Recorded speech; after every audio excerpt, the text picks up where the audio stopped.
Esta es la lamentable historia de Esperanza, porque Esperanza se dio cuenta a muy temprana edad que ella tenía un don, o lo que para ella, tal vez durante esa temporada, fue una terrible maldición.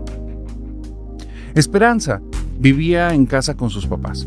Esperanza es una chica que es muy entregada en el colegio, es estas chicas que tienen los primeros lugares, sumamente responsable, pero tiene un ligero defecto, y es que no sabe poner en palabras sus sentimientos, no sabe expresar sus emociones.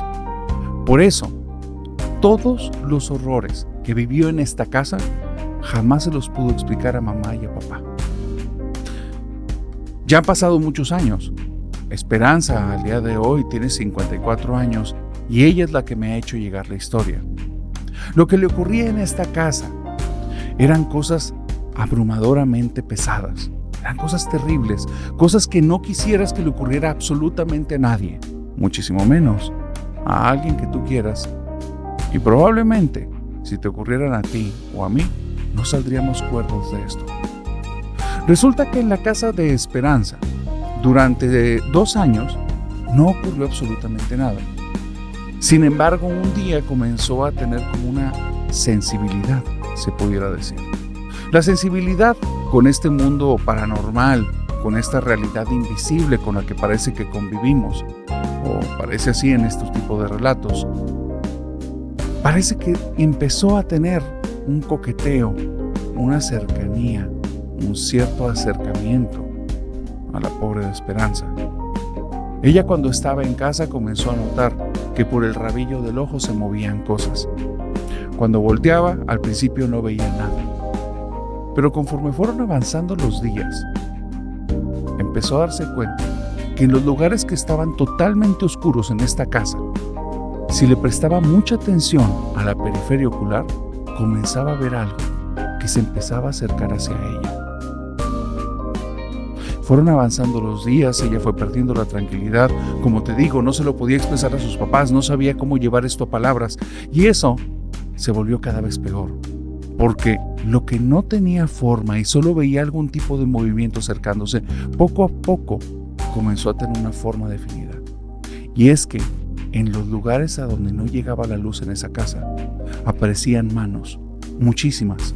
No se ponía a contarlas, obviamente ella estaba aterrada, pero estas manos empezaban a acercarse como queriendo tomarla.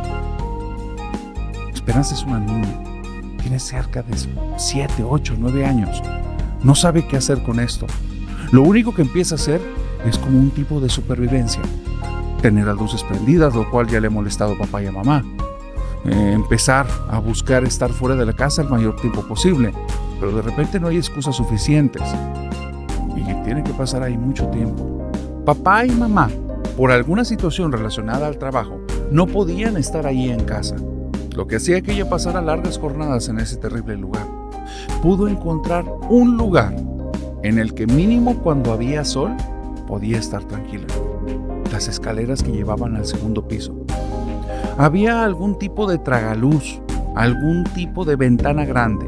No te sé decir exactamente porque no conozco detalle la construcción de la casa. Lo que sé es que las escaleras estaban lo suficientemente iluminadas para que no se viera ningún tipo de sombra. Sin embargo, tuvo un pequeño error un día. Aprendió a divertirse ahí. Llevaba a veces muñecas, a veces juguetes o a veces simplemente una libreta para hacer tareas. Pero un día le habían encargado una tarea de matemáticas y se tardó más de lo que debía. Llegó la tarde y poco a poco el sol fue descendiendo y las sombras fueron avanzando y ella no se dio cuenta. Lamentablemente, cuando se dio cuenta era demasiado tarde, porque unas manos la tomaron de las piernas y comenzaron a arrastrar las escaleras abajo. Cuando llegaron sus papás a casa, simplemente encontraron una niña que estaba llorando de forma descontrolada y no podía expresar nada, no podía decir qué pasó.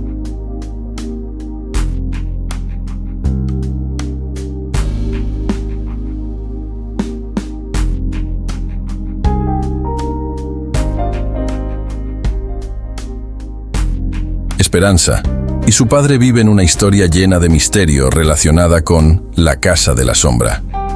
A lo largo del video, Esperanza describe cómo esta casa tiene un significado especial, ya sea por experiencias del pasado o por algo que ocurre en el presente.